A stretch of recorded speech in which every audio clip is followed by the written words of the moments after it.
இரண்டாவது அமர்வு நேற்று தினம் நடைபெற்றிருந்தது. அந்த அமர்வில் நடைபெற்ற போது பிரித்தானிய வெஸ்ட்மின்ஸ்டர் மேஜிஸ்ட்ரேட் கோர்ட்டுக்கு வெளியாக தமிழ் சொலிடாரிட்டியானது ஆர்ப்பாட்டத்தை மேற்கொண்டிருந்தது. இந்த ஆர்ப்பாட்டம் தொடர்பாக ஒரு காணொலியை நாங்கள் இப்பொழுது உங்களுக்காக தருகிறோம். அந்த காணொலி இப்பொழுது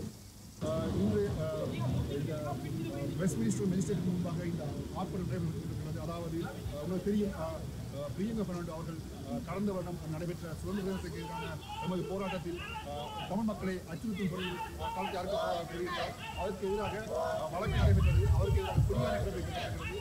அந்த விசாரணை வந்து நடைபெற்றுக் கொண்டிருக்கிறது.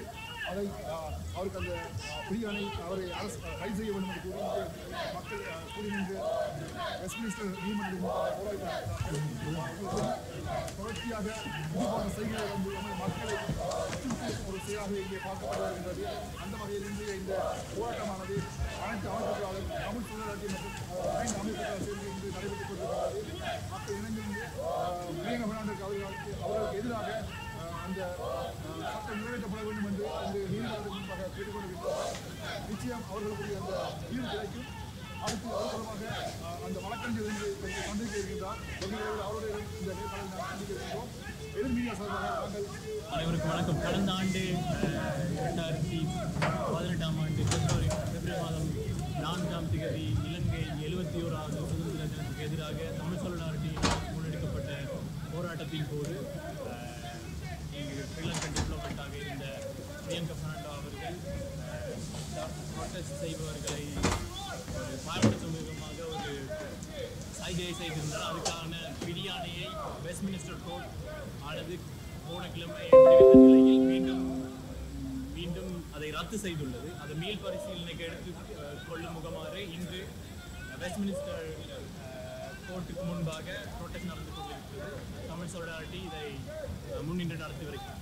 அத்துடன் இன்று புரோட்டஸ்டின் ஒருங்கிணைப்பாளர் நுஜிதன் அவர்கள் நம்முடன் இணைந்திருக்கிறார். அனைவருக்கும் வணக்கம். கடந்த வருடம் பிப்ரவரி 4ஆம் தேதி இலங்கையில் லூத்ரா சுதந்திர தினத்தில் யுத்த குற்றவாளியான பிரியங்கா பெர்னாண்டோ அவர்களால் ஆர்ப்பாட்டத்தில் ஈடுபட்டிருந்தவர்களுக்கு அது தொடர்பாக கடந்த கிழமை வெஸ்ட்மின்ஸ்டர் நீதிமன்றத்தினால் பிடியாணை பிறப்பிக்கப்பட்டிருந்த நிலையில் குறித்த பிடியாணையானது ரத்து செய்யப்பட்டுள்ளது. இதற்கு எதிராக தமிழ் சொலிடாரிட்டி அமைப்பினால் தற்பொழுது வெஸ்ட்மின்ஸ்டர் நீதிமன்றத்துக்கு முன்னால் ஆர்ப்பாட்டம் ஒன்று ஒழுங்கு செய்யப்பட்டுள்ளது.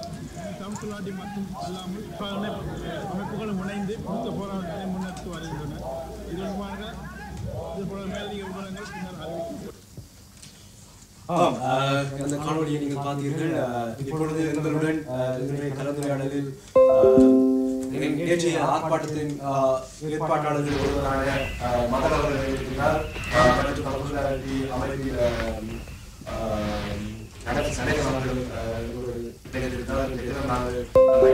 சம்பந்தமான விடயங்களை முதலில் மகன் சொல்லுங்கள், எதற்காக இந்த ஆர்ப்பாட்டத்தை ஏற்பாடு செய்திருந்தீர்கள்? இதன் மூலம் நீங்கள் அறிந்தது? ஆமாம், மிக முக்கியமாக கடந்த வருடம், அதாவது இலங்கை சுதந்திர தினத்துக்கு முன்னமாக நாங்கள் ஒரு அமைதியான முறையில் வந்து அந்த போராட்டத்தை மேற்கொண்டிருந்தோம். மக்களுக்கான உரிமைகள் சார்ந்த கோரிக்கைகளை தான் நாங்கள் வைத்துக் கொண்டு போராடினோம். ஆனால் அங்கே வந்து ஒரு கேள்வி எழுகின்றது. ஜனநாயக நாட்டிலிருந்து ஜனநாயக முறையில் போராடக்கூடிய உரிமைகள் இருந்தாலும் எவ்வாறு அதை திசை திருப்பி அதை நசுக்க பார்க்கிறார்கள் என்று இந்த கடந்த வருடம் பிரியங்கா பெர்னாண்டோவின் அந்த செயல் வந்து வெளிப்படையாக மக்கள் அவதானிக்கக்கூடியதாக இருந்தது. இது சம்பந்தமாக பலதரப்பட்ட கம்ப்ளைண்ட்களும் அது சார்ந்த வேலை திட்டங்களும் நடந்தது. இந்த வழக்கு வந்து எடுத்ததுக்கு பிறகு அவருக்கு எதிராக பெற்ற நடவடிக்கை பார்த்தோம்னு சொன்னா அவருக்கு உடனடியாக பிடியாணை வழங்கப்பட்டது. திருப்ப அவருக்கு திருப்ப எடுத்தார், வித்ரோ பண்ணினார்கள்.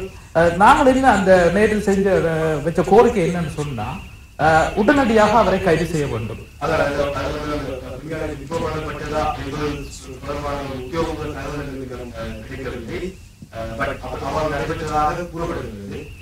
அவ்வாறு கூறப்பட்டிருக்கின்றது. இருந்த போதிலும் இந்த அவர் செஞ்சது வந்து பார்க்கக்கூடியதா இருக்கு. மக்களுக்கு வந்து எதிராகவே இருக்கின்றன. அவர் ஒரு இலங்கையிலே வந்து ஒரு யுத்த குற்றவாளி, ஒரு ராணுவ வீரர். இவ்வாறு தமிழ் மக்களுக்கு ஏற்படுத்திய இன அழிப்பை நாங்கள் பழைய வரலாற்றிலும் பழைய வீடியோக்களையும் பார்த்திருக்கின்றோம்.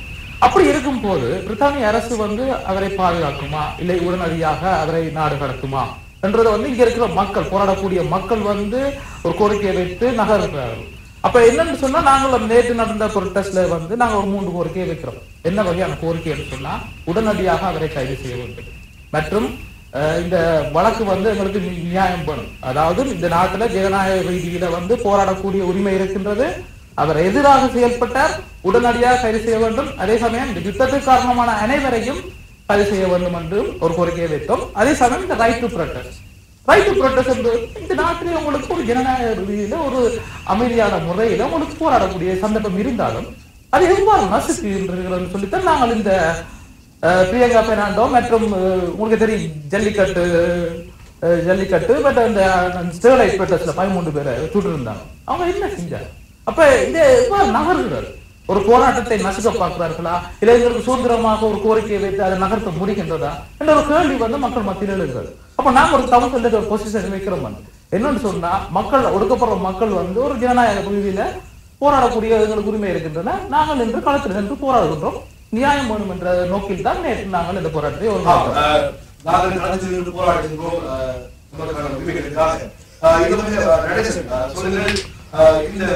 போராடுவதற்கு எதிராக இந்த அரசு கட்டுமானங்கள், இந்த போராட்டக்காரர்களுக்கான அடக்குமுறைகள் நிறைய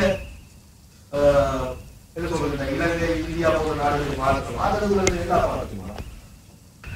இதை முக்கியமாக நீங்க இன்றைய இந்த உலக சூழ்நிலை, இந்த உலக அரங்கிலே பார்த்தீர்கள் என்றால், பெருமளவான இடங்களில் இந்த போராட்ட சக்திகளை ஒடுக்குவதற்கான முயற்சிகளை இந்த அரச அதிகாரங்கள் தங்களுடைய அரச இயந்திரங்களை உபயோகித்தது, போலீஸாக இருக்கலாம், சில சட்ட வரைமுறைகளை ஏற்படுத்துவதன் ஊடாக இருக்கலாம், போன்ற பல்வேறு விடயங்களின் ஊடாக முடக்குவதற்கான முயற்சியில் தான் இருக்கின்றார்கள். ஆனால் புலம்பெயர்ந்த தமிழர்களுக்கும் சரி, இங்கிருக்கும் தமிழர்களுக்கும் ஒரு என்ன சொல்றது, ஒரு விடயம் எவ்வாறு அவர்கள் பார்க்கின்றார்கள் என்றால், இது இலங்கை, இந்திய அரசுகள் அல்லது இந்த 3ஆம் உலக நாடுகள் மட்டும்தான் இவ்வாறான பிரச்சனைகளை கையில் எடுக்கின்றன, இவ்வாறான அடக்குமுறைகளை பிரயோகிக்கின்றன.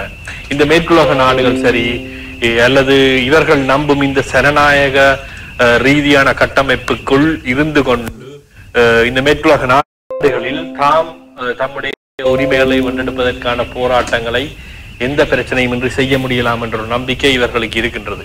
அதன் அடிப்படையில் தான் இந்த கேள்வி வருகின்றது, இது வெறுமனமே 3ஆம் உலக நாடுகளில் மட்டும்தான் இது நடைபெறுகின்றதா அல்லது மற்ற நாடுகளிடம் இது நடைபெறுகின்றதா என்று பார்த்தால், இங்கு கூட நீங்கள் பார்க்கலாம், இங்கு நடக்கும் போராட்டங்களை முக்கியமாக இந்த என்ன சொல்றது, இந்த அகதிகளுக்கு எதிரான போராட்டங்கள், இங்கு இருக்கின்ற இந்த ஆஸ்டாரிட்டி என்று சொல்லப்படுகின்ற இந்த பொது சேவைகள் மீதான தாக்குதலுக்கு எதிராக நடைபெறுகின்ற போராட்டங்கள், சுகாதாரத்துறையில் நடைபெறும் சீர்கேடுகளுக்கு அல்லது அதன் மீது நடைபெறும் தாக்குதலுக்கு எதிரான போராட்டங்கள் போன்ற போராட்டங்களை ஏதோ ஒரு வகையில் முடக்குவதற்கு அல்லது அதனை மக்களிடம் இருந்து அந்நியப்படுத்துவதற்கு இந்த இங்கிருக்கும் அரச சக்திகள் வந்து முயற்சிகளை எடுத்துக்கொண்டுதான் இருக்கின்றன. அதனுடைய ஒரு வடிவமாகத்தான் நாங்கள் இதனை கூட பார்க்க முடியும். முக்கியமாக இந்த வழக்கின், அதாவது இந்த நாட்டிலேயே மக்கள் போராட்டத்தில் ஈடுபட்டு கொண்டு இருக்கும் பொழுது ஒரு இன்னொரு அரச அதிகாரி ஒருவர் எவ்வாறு அந்த மக்களை உயிர் அச்சுறுத்தல் விடுக்கும் வகையிலான ஒரு சமிக்ஞையை செய்தது என்பது ஒரு பப்ளிக் ஆர்டர் ஆக்டின் கீழ் அது ஒரு குற்றவியல் தண்டனையாகத்தான் வருகின்றது.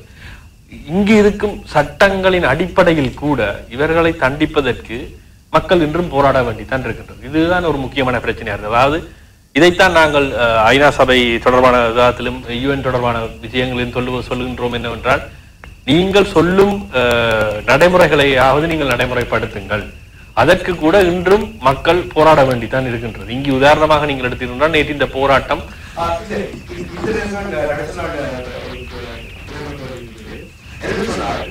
இப்பொழுது மக்கள் வந்து போராடித்தான் அந்த உரிமைகளை பெறுவதற்காக முயற்சிக்கின்றனர்.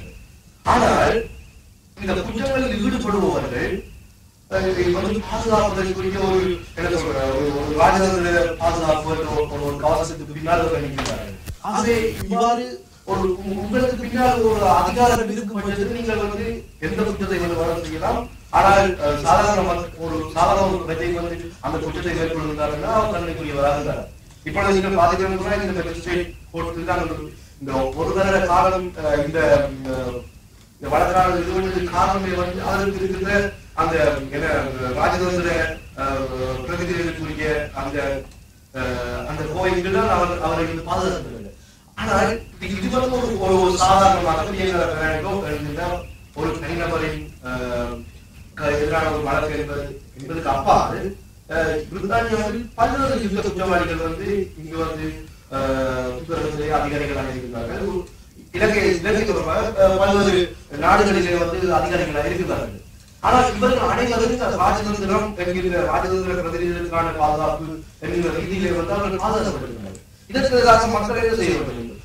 நீங்க பாத்துக்கலாம், இங்கிருந்து பக்கத்தில் சொல்வது போல ராஜதந்திர அடிப்படையில் நாங்கள் நகர்வை மேற்கொள்ள போகிறோம் என்று சொன்னால் உங்களால் வந்து இந்த உங்களது ராஜதந்திர நகர்வுகள் வந்து இந்த இவர்களுக்கு கிட்டக்கூட போக முடியாமல் இருக்கிறது. இது தொடர்பாக இல்லை, நீங்க அதான் இப்ப பிரியங்கா பெர்னாண்டோ என்ற ஒரு தனி நபருக்கான இது பாதுகாப்பு இல்லை. அவர் ஒரு அந்த அரச இயந்திரத்தின் ஒரு அங்கத்துவம். அதன் அடிப்படையில் தான் அவரை பாதுகாக்க வேண்டும் என்று முயல்கின்றது. இது இன்று நேற்று நடக்கும் பிரச்சனை இல்லை. இதே மாதிரியான பல்வேறுபட்ட இந்த ராஜதந்திர ரீதியான இராணுவ அதிகாரிகள், ராஜதந்திர பாதுகாப்புடைய அதிகாரிகள் இந்த நாட்டில் பிரித்தானியாவில் இதே மாதிரியான வழக்குகள் பலவற்றை இந்த பிரித்தானியா சந்தித்திருக்கின்றது. முக்கியமாக டோனி பிளேயருடைய காலத்தில் கூட இதே மாதிரியான ஒரு பிரச்சனை நடந்திருந்தது. அது ஒரு சிறுமியினை பாலியல் வல்லுறவுக்கு உட்படுத்தப்பட்ட ஒரு சம்பவமாக அந்த ஒரு விடயம் இருந்தது. அது அவர் ஒரு எக்ஸ் மிலிட்டரி கமாண்டராக கூட இருந்தது, கொலம்பியன் எம்பசி ஒபிஷியலாக இங்கு இருந்தவர்.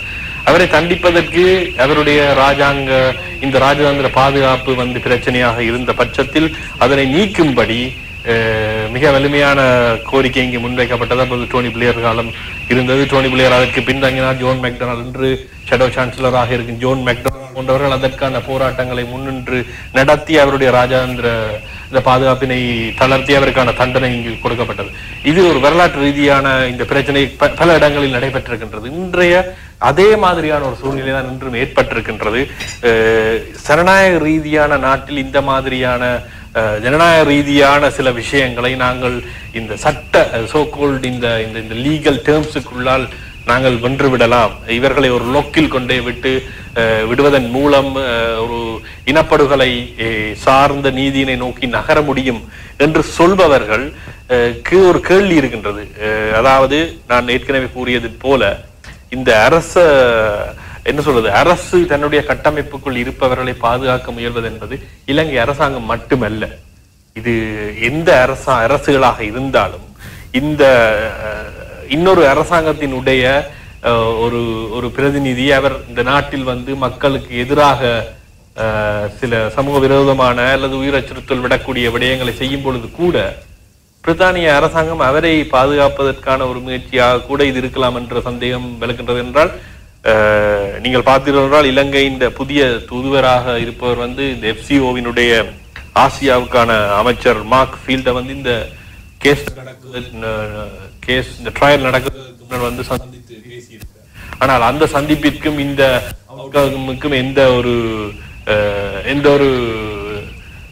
லிங்கும் எந்த ஒரு தொடர்பும் இல்லை என்றுதான் FCO வந்து அவர்களுடைய பிரஸ் ரிலீஸில் தெரிவித்திருக்கிறார்கள். அதாவது இந்த ஃபாரின் ஆபீஸ் வந்து அவர்தான் தெரிவிக்கிறார்கள். ஆனால் தாங்கள் வந்து இந்த நாட்டு சட்டத்தை வந்து நடைமுறைப்படுத்துவதற்காக சில தரவுகளை சில தகவல்களை மஜிஸ்ட்ரேட் கோர்ட்டு கொடுத்திருக்கின்றோம். அதாவது மஜிஸ்ட்ரேட்டை வந்து நாங்கள் டிரெக்ட் பண்ணுகின்றோம் என்ற ஒரு வாதத்தை தான் அவர்களுடைய பிரஸ் ரிலீஸில் கொடுத்திருக்கின்றார்கள். ஆகவே இதே வேலையினை இன்று சாதாரணமாக இந்த நாட்டில் வந்து குடியிருக்கும் ஒரு நபரோ அல்லது ஒரு அகதியாக இந்த நாட்டுக்கு வருபவரையோ எவ்வாறு இந்த அரசாங்கங்கள் நடத்துகின்றன என்பதை நீங்கள் ஒப்பிட்டு பார்த்தீர்கள் என்றால் பிரியங்கா பெர்னாண்டோ ஒரு தனி மனிதரா, இப்போ மதனோ நடேசனோ நாங்கள் போய் இது ஒரு வேலை செய்யும் பொழுது எங்களை எவ்வாறு இந்த அரசாங்கம் பார்க்கின்றது என்பதை புரிந்து கொள்ள முடியும்.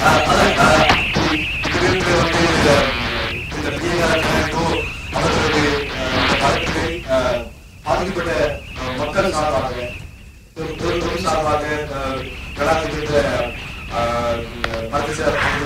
ஒரு நேர்காணல் வந்து காணப்பட்டு அந்த நேர்காணல் காணப்படுகிறது பார்க்கலாம். Well, today, first of all, I introduce myself to everybody who's here. My name is Paul Heron. I'm a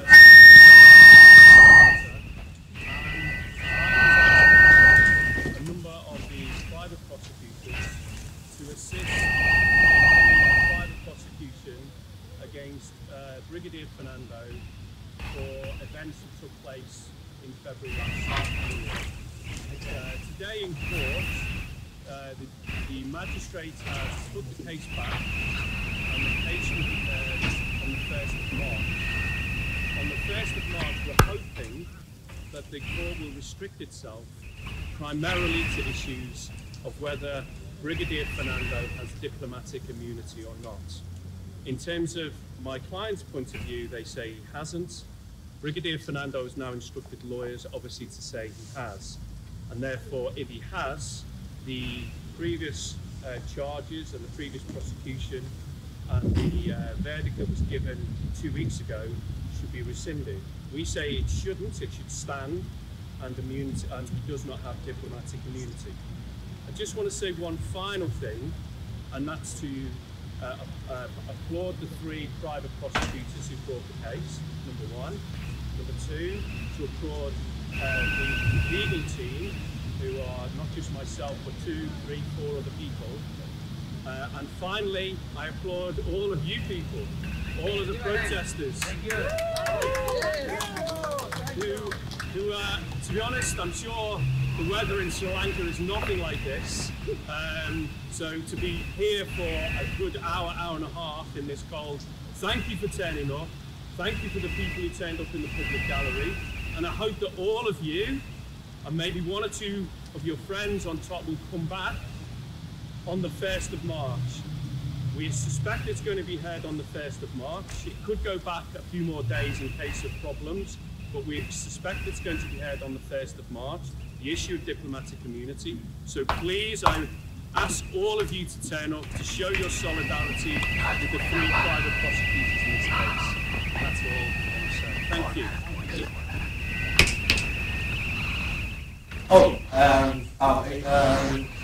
இந்த வழக்கிலே வழக்காடி கொண்டிருக்கும்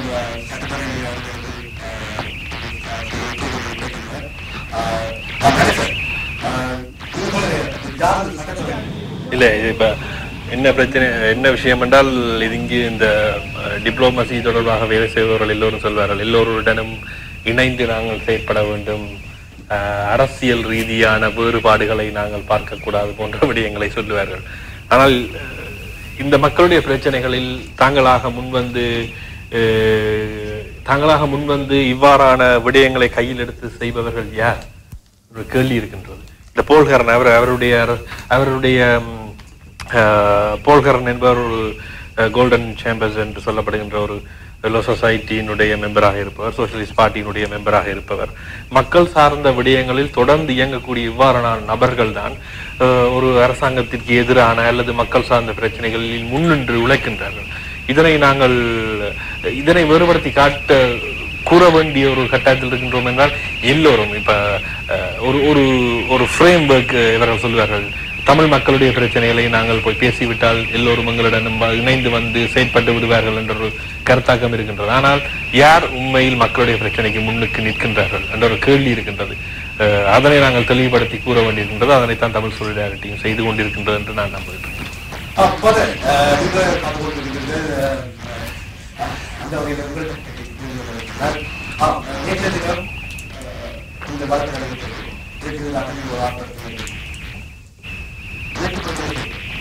ஆமா, நல்ல கேள்வி. என்னன்னு சொன்னா, இந்த நேற்று நடந்த தீர்ப்பின்படி அவர்கள் டைம் கேட்டுக்கிறார்கள். வருகின்ற மார்ச் மாதம் 1ஆம் தேதி இந்த வழக்கு மீண்டும் பரிசீலிக்கப்படுகின்றது. ஸோ நாங்கள் என்ன சொல்றோம்னு சொன்னா, மீண்டும் எங்கள் மக்கள் அணிதிரட்டி அந்த இடத்திலே எமக்கு நியாயம் வேண்டும், இந்த உரிமைகளை கண்டிப்பாக வென்றெடுக்க வேண்டும். என்னன்னு சொன்னா, இந்த சுதந்திர தினத்துக்கு பிறகு நாங்கள் தமிழ் சொல்லாட்டி ஒரு எங்களுக்கு வீட்டிலே நாங்கள் ஒரு பெட்டிஷனை போட்டிருந்தோம். உடனடியாக அவரை கைது செய்ய வேண்டும், அவரை நாடு கடத்த வேண்டும் என்று. அன்றிலிருந்து நாங்கள் இன்றைக்கும் அந்த பெட்டிஷன் உள்ளே இருக்கின்றது. அது மட்டும் இல்லாம அதிகமான உறுப்பினர்கள் போலீசிலே முறையிட்டார்கள், அதுக்கான கம்ப்ளைண்ட்டுக்கான இடம் இருக்கு, அதுக்கான ஆதாரங்கள் இருக்கின்றன. அதற்கு பிறகு இங்க இருக்கின்ற வேறு அமைப்புகள் எவ்வாறு செயற்பட்டன சொன்னா, இங்க இருக்கின்ற லோபி அரசியல் செய்தார்கள். உடனடியாக தமது எம்பிக்களையும் கட்சிகளையும் சார்ந்து பேசி நியாயமான போராட்டத்தில் மேற்கொள்ளும் போது இவ்வாறு நடந்திருக்கின்றன. ஸோ நாங்கள் எங்கே போகிறது? இந்த நாட்டிலே எங்களுக்கு நியாயமான கோரிக்கையை வைத்துக்கொண்டு போராடக்கூடிய உரிமை இல்லையா? அப்போ உடனடியாக அவர்கள் என்ன நடவடிக்கை செய்தார்கள்? உடனே ஒரு ஸ்டேட்மெண்ட் விட்டார்கள் எல்லாருக்கும், ஃபாரின் எஃப்சிஓக்கும் மற்றது வேறு வேறு எம்பி மேர்களுக்கும் விட்டிருந்தார்கள். அப்போ அதில் என்ன சொல்லப்படுதுன்னு சொன்னால், எஸ், இவர் ஒரு போர் குற்றவாளி, கடந்த யுத்தங்காரணத்திலே வந்து இவர் எவ்வாறு செயற்பட்டார் மற்றும் இவரோட சம்பந்தப்பட்டவர்கள் யார், உடனடியாக அப்படி வருமானமே ஒரு ஸ்டேட்மெண்ட் விட்டுட்டு இருக்க முடியுமா அல்லது அடுத்த கட்டத்தை நோக்கி நகர முடியுமா? ஏன்னு சொன்னா இவர்கள் வைக்கிற திட்டங்கள் எல்லாம் எவ்வாறு அமைய போகுது, மக்கள் சார்ந்து செயற்பட போகின்றதா என்ற ஒரு கேள்வி ஒன்று இருக்குன்னு. சும்மா வருமானமே ஓகே நாங்கள் செய்ய போறோம், எல்லாரும் போய் கேட்கறது எம்பிட்ட போங்க, எம்பிட்ட வாங்குங்கோ, எம்பிட்ட இருந்து. அப்ப இன்றைய கோர்ட்ல நடக்க இந்த கன்சர்வேட்டிவ்ஸ் பார்ட்டியில நம்பி இருந்தவ வந்து இந்த வழக்கின் மூலமாக இந்த பிரஸ் ரிப்போர்ட்டை வெளியிட்டது. அப்ப உங்களுக்கு தெரியும் வந்து இந்த கேஸ் வந்து நடந்துட்டு இருக்குது. அப்போ உடனடியாக நீங்க அறிக்கையை விட்டுருக்கணும். இது தமிழ் பேசும் மக்கள் 3 லட்சம் பிரித்தானியாவில் இருக்கிறார்கள், அவர்கள் வைக்கின்ற கோரிக்கைகள் உடனடியாக இந்த யுத்த குற்றவாளியை நாடு கடத்த வேண்டும். அப்ப அதை வைத்துத்தான் வந்து இந்த கோரிக்கை நடைபெறுகின்றன. ஸோ இது சம்பந்தமாக நாங்கள் 4ஆம் தேதி வருகின்ற 4ஆம் தேதி சுதந்திர தினத்துக்கு எதிராக இந்த கோரிக்கையை வழங்க போகின்றோம். உங்களுக்கு தெரியும், சுதந்திர தினத்துக்கு எதிராக நாங்கள் இந்த போராட்டத்தை மேற்கொள்ள போகின்றோம். இன்னும் ஒரு போராட்டம், அதாவது எங்கள் மக்களுக்கான போராட்டம், அடிப்படை உரிமைகள் சார்ந்த போராட்டங்களை நாங்கள் வைப்பதாக இருக்கின்றோம். ஸோ அதனோட கோரிக்கையோட சேர்த்து இந்த பிரியங்கா பேராண்டோட கோரிக்கையை வைக்கப்படும். என்னன்னு சொன்னால், உடனடியாக அவரை நாடு நடத்த வேண்டும், மக்களுக்கான நியாயமான நீதி வேண்டும் என்று சொல்லி நமது கோரிக்கையை வைக்க இருக்கின்றோம். அப்ப என்னன்னு சொன்னா, இதுக்கு பிறகு 3 லட்சம் தமிழ் பேசும் மக்கள் இருக்கிறார்கள், அவர்களுடைய பிரச்சனையை எவ்வாறு கையாள போகுது இந்த பிரித்தானிய அரசு? இந்த இலங்கையிலே உங்களுக்கு ஜனநாயகம் இல்லை என்று சொல்லி இங்க தஞ்சம் புகுந்து இருக்கிறார்கள். அப்ப என்ன, இந்த நாட்டில இருந்து உங்களுக்கு ஒரு சாதாரணமா கோரிக்கை, என்ன கோரிக்கை வைக்கிறீங்க? எங்களோட மக்களுக்கு நிலம் வேண்டும், அரசியல் கைதிகளை விட வேண்டும், காணிகளை விடுவிப்போம். அதுக்கான சப்போர்ட் வேலையில நாங்கள் செய்யறோம். அப்ப இந்த ராணுவத்தையோ இல்லாட்டி இந்த அதிகாரத்தில் இருக்கிறவர்கள் செய்கின்ற குற்றங்களை யார் பாதுகாக்க நினைக்கிறார்கள்? அவர்கள் பாதுகாத்து கொண்டு மக்களை சும்மா பூசி மழுக்கிறார்களா? மக்களின் கோரிக்கைகள் நசுக்கப்படுகின்றன. அண்மையில் இந்த ஸ்டான்ஸ்டட் ஏர்போர்ட்டிலே வந்து அகதிகளை நாடு கடத்தக்கூடாதுன்னு சொல்லி அமைதியான முறையிலே வந்து அவர்கள் போராட்டம். அப்ப நீங்க வைத்தது என்ன? உடனடியாக அவர்களை ஜெயில போட்டீங்க. இது வந்து ஒரு கிரிமினல் கேஸ் சொல்லி. அப்ப நியாயமான கோரிக்கையை வைக்க கிரிமினல். அப்ப வயசுல இறங்கினதான் கிரிமினலா? இந்த நேரத்திலே வந்து இந்த ஸ்டான்ஸ்டட் ஏர்போர்ட்டில் கைது செய்யப்பட்ட 15 பேருக்கு ஆதரவாக அவர்களுக்கு ஆயுள் தண்டனை வழங்கப்பட்டிருக்கின்றது. அந்த 15 பேருக்கு ஆதரவாக ஒரு பட்டம் சொல்லி இங்கிருக்கும் பிரித்தானியாவின் உள்துறை அமைச்சுக்கு முன்பாக பல்வேறு முற்போக்கு சக்திகளால் நடத்தப்பட்ட ஆர்ப்பாட்டத்தில் தமிழ் தொழிலாளர்கள் மற்றும் சார்பாக தோழர்கள் கலந்து கொண்டார்கள். அது தொடர்பான காணொலியை வந்து நீங்கள் நமது யூடியூப் மீடியாவிலே வந்து நீங்கள் பார்க்கக்கூடியதாக இருக்கும். எதிர் மீடியா யூடியூப் பக்கத்திலே நீங்கள் போய் அதை நீங்கள் பார்க்கக்கூடியதாக இருக்கும். நமது யூடியூப் சேனலை நீங்கள் சப்ஸ்கிரைப் பண்ணுங்க.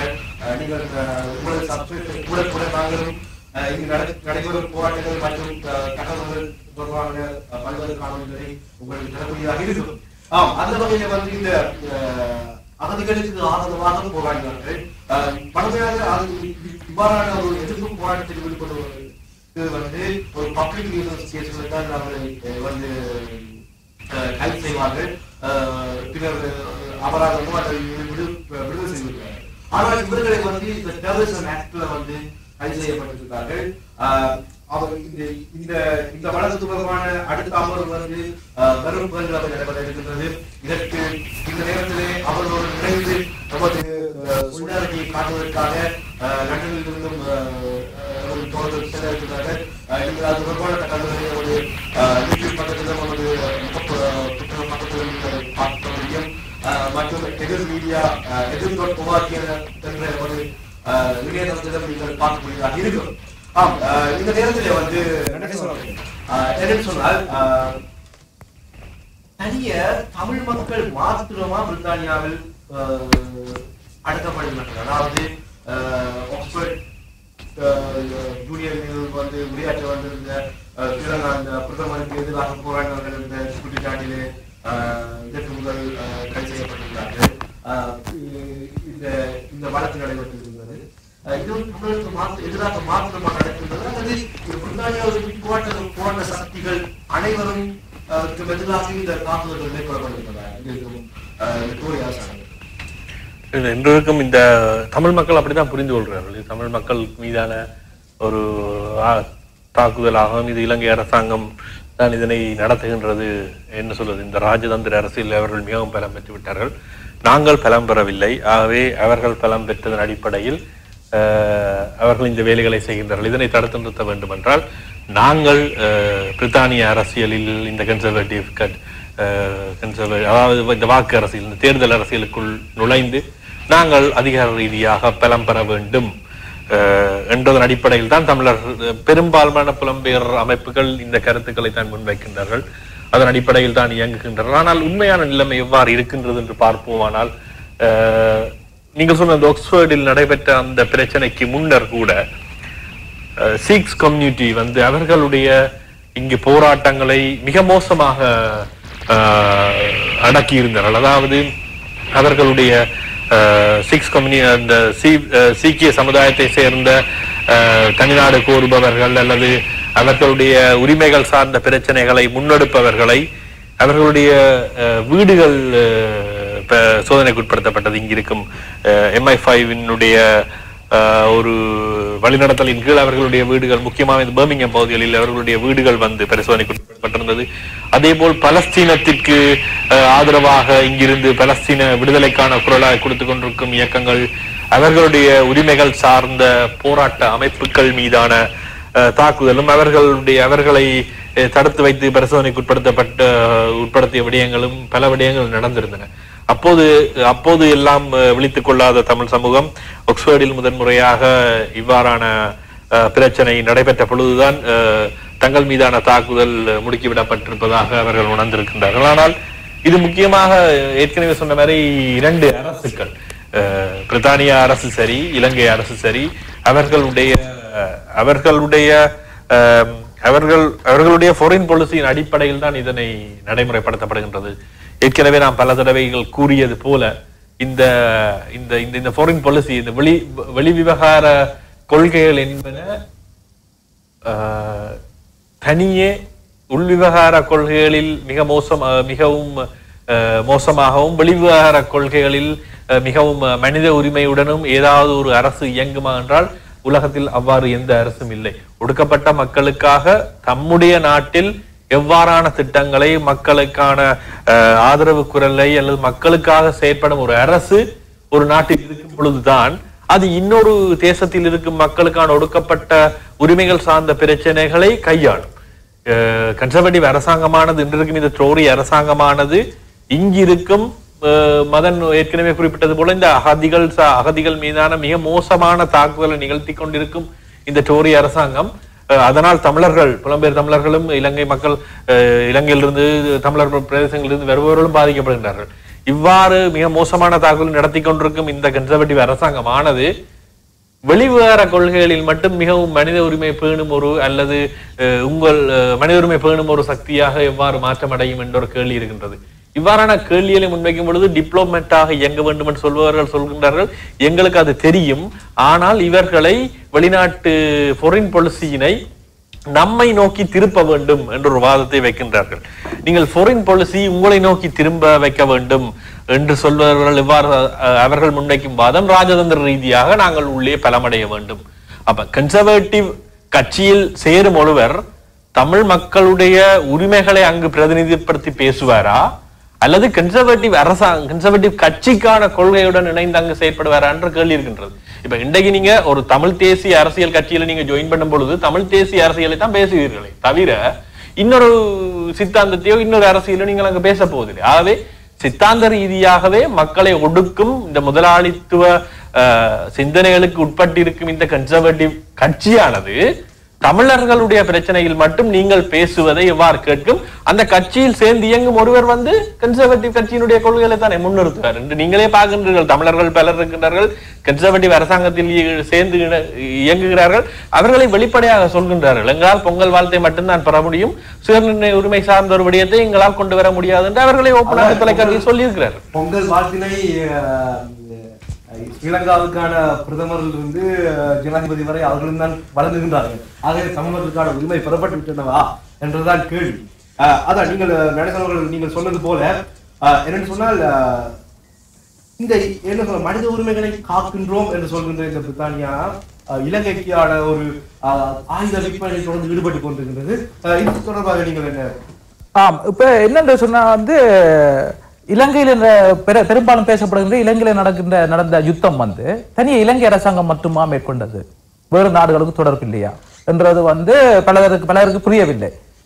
பிரிட்டனும் தான் வந்து உதவி இருக்கின்றன ஆயுதம் மூலமாக.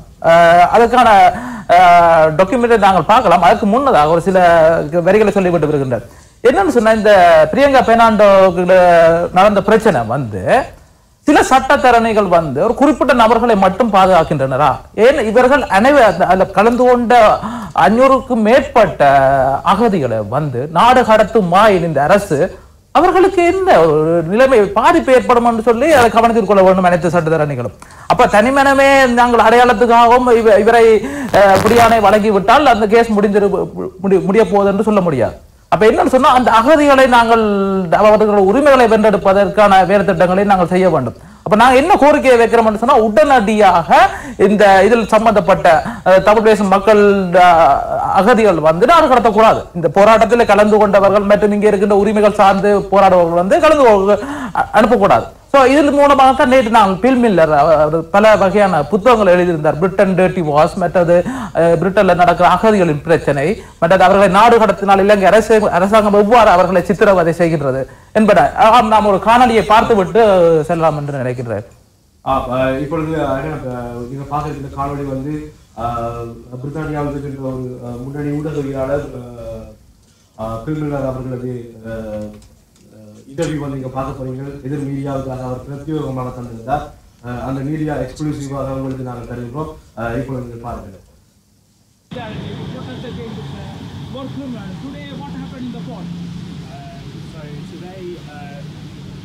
The hearing's been adjourned until the 1st of March. So we had a barrister here who was representing the Sri Lankan High Commission. And also the Foreign Office sent someone as well. So the Sri Lankan government side say that they need more time now to prepare their case. So they basically just delayed it. The Tamil private prosecution side, they say that the diplomatic community shouldn't cover doing death threats. And so even if he had diplomatic immunity, it doesn't apply for doing a death threat. Because that's not part of his official function. So about Britain dirty war, Sri Lanka. So you know now it's 10 years after the civil war. So not only the Priyanka Fernanda, so too many war criminals in the UK. So what do you want to say about that people? I think this case shows a lot of light on how the Foreign Office kind of protects Sri Lankan diplomats in the UK, even if they are alleged to be involved in war crimes in Sri Lanka. Another issue I've been covering recently is the fact that the Foreign Office are destroying their records about their dealings with Sri Lanka, particularly arms sales. So it looks like they're trying to cover up like historic involvement as well. So I think there's definitely lots to look at in terms of the UK and Sri Lankan relationship there. Yeah, and another question is, last week the court has issued the arrest warrant. So why they withdraw the case? Yeah, so they've withdrawn the arrest warrant, but he's still convicted of causing harassment, alarm and distress to the 3 Tamil complainants who were at that demonstration. So he's still a convicted criminal, it's just he's no longer at risk of arrest if he travels, say, to the UK, although he'd still have to notify the authorities that he has this conviction. So it was heard last week by quite a junior judge, just a magistrate. Now this week it was a chief magistrate, and she said it should always have been a chief magistrate's matter. It's quite an unusual case. Although the offence is quite low level, it deals with this issue of diplomatic immunity, which is quite unusual. for that to go to court, especially for a private prosecution. So I think, clearly there's been, we've heard that the British High Commissioner in Sri Lanka had to have a meeting with the Sri Lankan Foreign Minister there. So there's lots of political pressure going on behind the scenes as well. And I think that's what we've seen why it's come back to court. And finally, is there are 100 people that protest against this decision. So today they're demanding we demand right to protest and arrest Priyanka Fernanda immediately and arrest all war criminals. So what do you want to say about the British Tamil people in Britain? Yeah, well, I think we heard in the court hearing last week about the death threats that Tamil protesters, both living in London and their families back in Sri Lanka, had been subjected to after making this private prosecution. So I think, they're clearly, the Sri Lankan government, Sri Lankan authorities are trying to intimidate Tamil protesters in London by going after their families in Sri Lanka. So I think this case is very important for the Tamil community to take a stand on that issue and to show that, look, they're in the UK, they have rights to be protected, and the Sri Lankan government can't use its diplomats here to go around making death threats. And another one is, that too many asylum seekers in Britain, they protest against the people's rights, right? Like Tamil people's rights. So if the government, British government, if you deport to Sri Lanka, so what will happen? Yeah, so I think this case, especially what we heard last week, is very helpful for Tamil asylum applications, because we heard evidence in court about Tamil protesters, their families being subjected to death threats. One guy who'd taken the video had hundreds of phone calls just on one night alone from an unknown number. So I think this is very important to show the level of threat that the Tamil community do face, and I think it will help strengthen their asylum case. அந்த எக்ஸ்க்ளூசிவான காணொலிகளை நீங்கள் பார்த்துருக்கிறீர்கள். அந்த நேர்காணலை அந்த மதன் அவர்கள் பிரிவுகளுடன் மேற்கொண்டிருந்தார். மதன், சொல்லுங்கள், அவர் என்ன கூறினார் என்று தமிழ் நேர்கள்? மிக முக்கியமாக இந்த கோர்ட் சம்பந்தமாக என்ன நடந்தது, இதை எவ்வாறு செயற்படுத்த போகுது இந்த கோர்ட் என்று கேட்டிருந்தோம். அரசு சார்பான அவருக்கு சார்பானவர்கள் இந்த வழக்கை தங்களுக்கு நேரம் தேவைப்படுகின்றன, இந்த வழக்கை மீள் பரிசோதனைக்கு தேவைப்படுகின்றன என்றும் கூறியிருந்தார். அது மட்டும் இல்லாமல் அடுத்த கட்டமாக நாங்கள் வைக்கிற டிமாண்டுகள் சம்பந்தமாக எவ்வாறு இந்த பிரித்தானிய அரசுகள் நகர்த்த போகின்றது என்றும் கேள்வி கேட்டிருந்தோம்.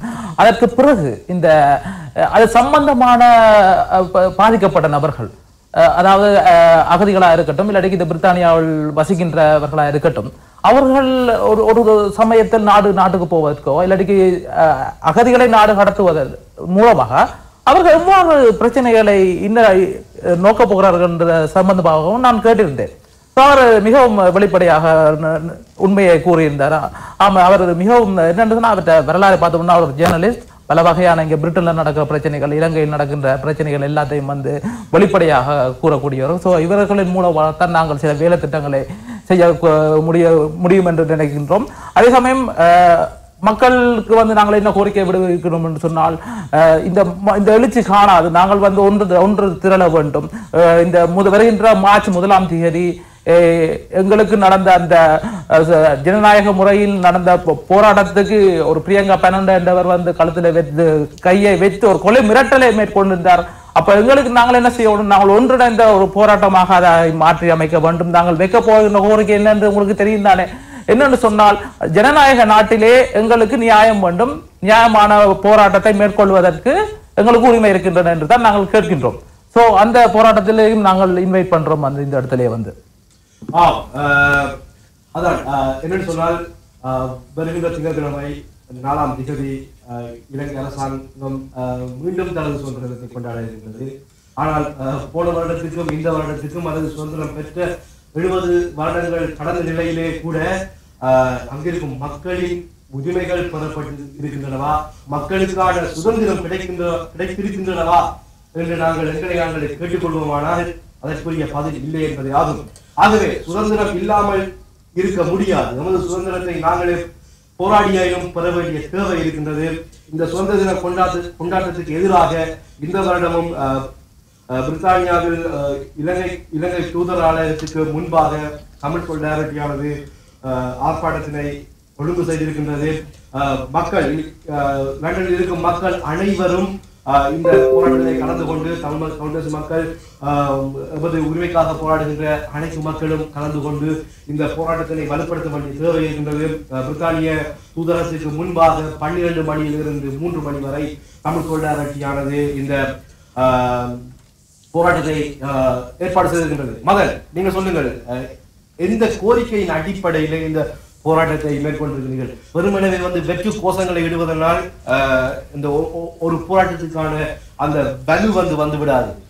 ஒவ்வொரு போராட்டமும் ஒவ்வொரு கோரிக்கையை முன்வைத்ததாக இருக்க வேண்டும். அந்த கோரிக்கைகளை நாங்கள் வெற்றி பெற்று அடுத்த கோரிக்கையை நோக்கி நகர வேண்டி இருக்கின்றது.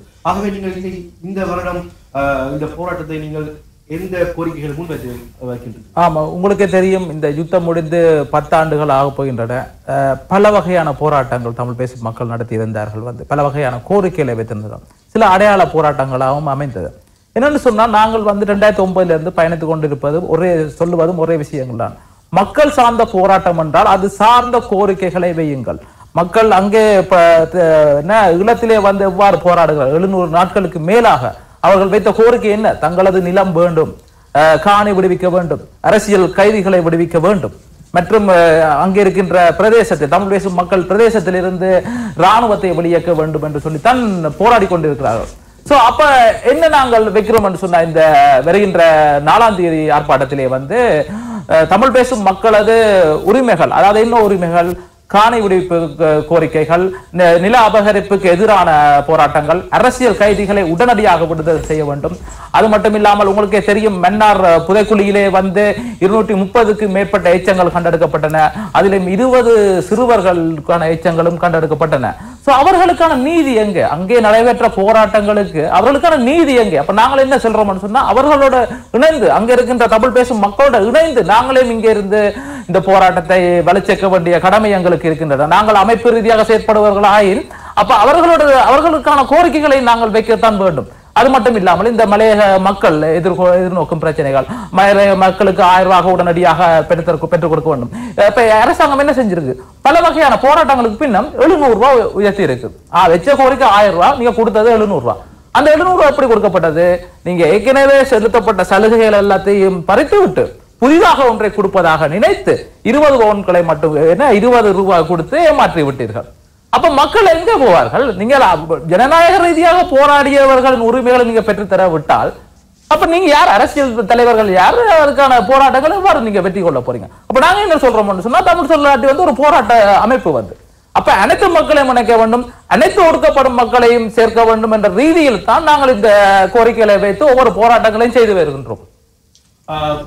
நன்றி மதன்.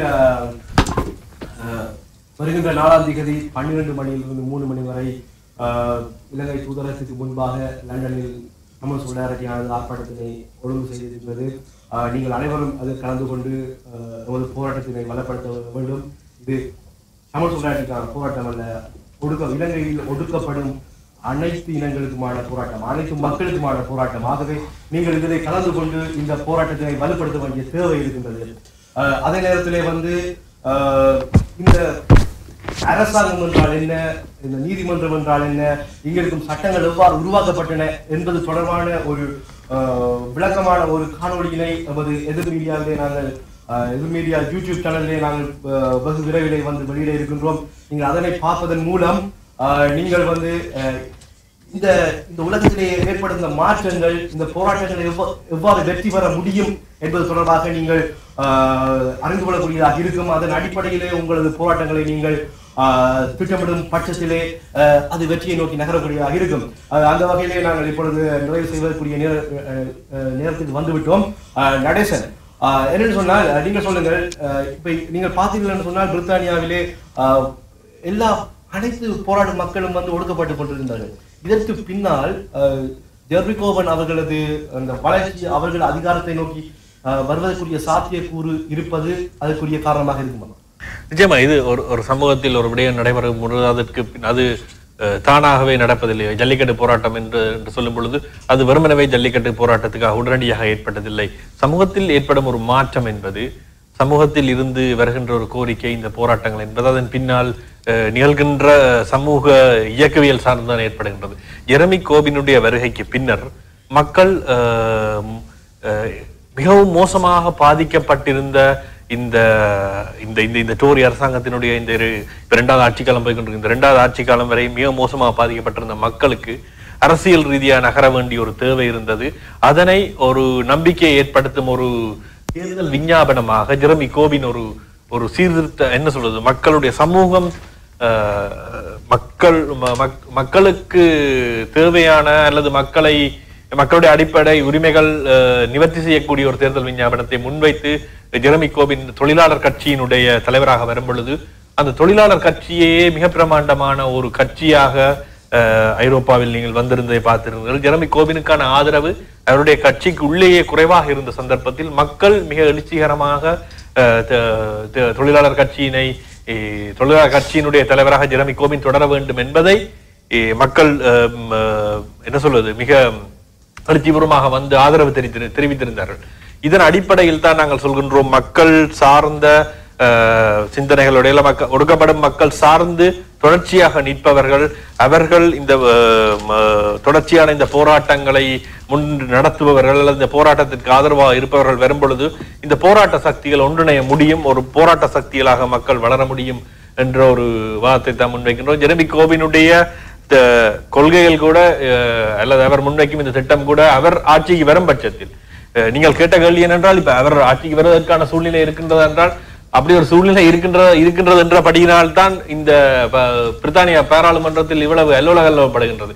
பிரெக்சிட்டுக்கு எதிரான இவ்வாறான ஒரு மனோநிலை இருந்தாலும், இந்த அரசாங்கத்துக்கு எதிரான ஒரு மனோநிலை இருந்தாலும் அவர்கள் இந்த அரசாங்கத்தினை கவிழ்ப்பதற்கு தயாரில்லை என்றால் அது ஜெரமி கோபின் தலைமையிலான ஆட்சி வருவதற்கான சகல சாத்திய கூறுகளும் இருக்கின்றன.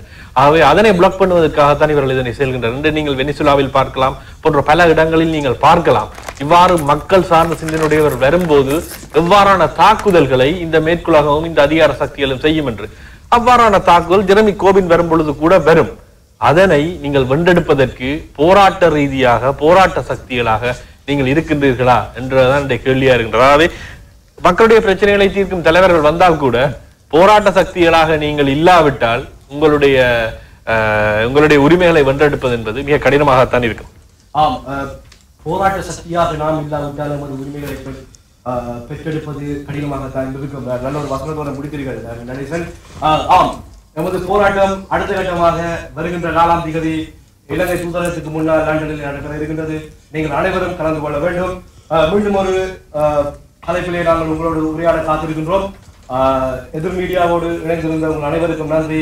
மீண்டும் அடுத்த வாரம் சந்திப்போம். நன்றி, வணக்கம். வணக்கம்.